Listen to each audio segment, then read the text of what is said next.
In the dry hills of southern Africa, hidden behind thorn trees and broken stone walls, lies the remains of a city so advanced, so powerful, that for centuries the world refused to believe Africans built it. This is the story of Great Zimbabwe.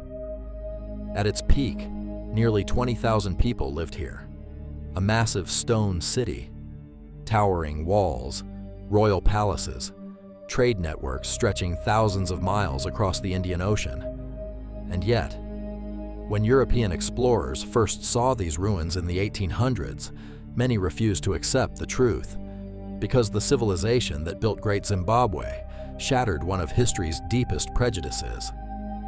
Deep in modern-day Zimbabwe, granite walls rise from the earth like the remains of a forgotten kingdom.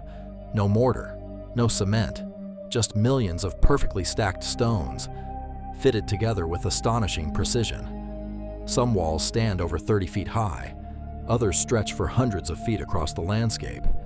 Even today, archaeologists still debate exactly how this city functioned and why it was abandoned.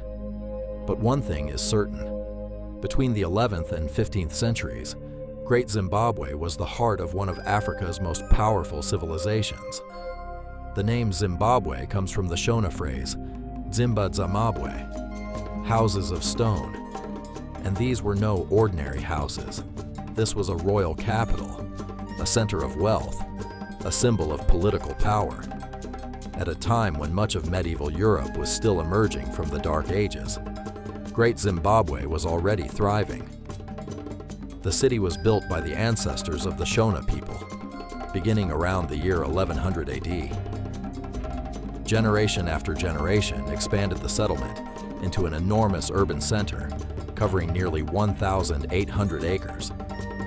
At its core stood the Hill Complex, a fortress-like structure built high above the valley. Many historians believe this was the spiritual and political center of the kingdom. Below it stood the Great Enclosure, a massive circular wall built from carefully shaped granite blocks. Inside was a mysterious conical tower, still standing after more than 600 years. No doors, no windows, no clear explanation. Even now, nobody knows exactly what it was used for. A royal symbol, a grain storage monument, a sacred structure tied to spiritual rituals. The silence of the stones keeps its secrets. But Great Zimbabwe was not isolated. Far from it. Archaeological discoveries reveal a city connected to the wider world. Chinese porcelain from the Ming Dynasty, glass beads from India, Persian ceramics, Arab coins, all uncovered among the ruins. These artifacts tell the story of a civilization linked to vast international trade routes across the Indian Ocean. Gold was the kingdom's lifeblood. The rulers of Great Zimbabwe controlled gold mines across the region and traded with merchants traveling through coastal cities like Kilwa Kisiwani. By the 14th century, Great Zimbabwe had become one of the wealthiest centers in southern Africa, and wealth meant power. But then, something happened. By the early 1400s, the city began to decline. The reasons remain uncertain. Some researchers believe the surrounding land could no longer support the growing population. Others point to political instability, environmental stress, or shifting trade routes. Slowly, the kingdom's influence faded. Its people moved north, and the city was left behind, empty, silent, waiting. Then came the colonial era. When European explorers arrived in the 19th century, they encountered ruins unlike anything they expected to find in Africa. And many refused to believe Africans had built them. Some claimed the city was created by Phoenicians. Others blamed Arabs, or even the biblical Queen of Sheba. The idea that a sophisticated African kingdom could engineer monumental architecture challenged the racist assumptions of the colonial world. So history was rewritten, deliberately. For decades, evidence connecting Great Zimbabwe to African civilization was ignored or suppressed.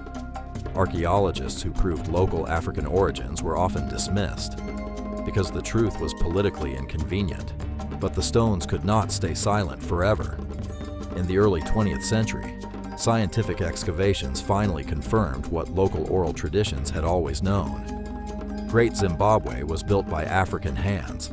Its architecture, pottery, tools, and cultural patterns all traced back to the ancestors of the Shona people. The myth collapsed, but the damage remained. An entire civilization had nearly been erased from world history, not by time, but by prejudice. Today, Great Zimbabwe stands as the largest ancient stone structure south of the Sahara Desert, a UNESCO World Heritage Site, a national symbol. Even the modern nation of Zimbabwe took its name from these ruins. But Great Zimbabwe is more than an archaeological wonder.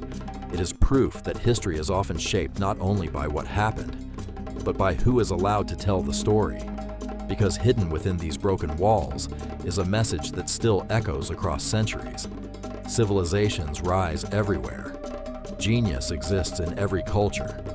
And sometimes, the greatest mysteries are not the ruins themselves, but why the world ever chose to forget them.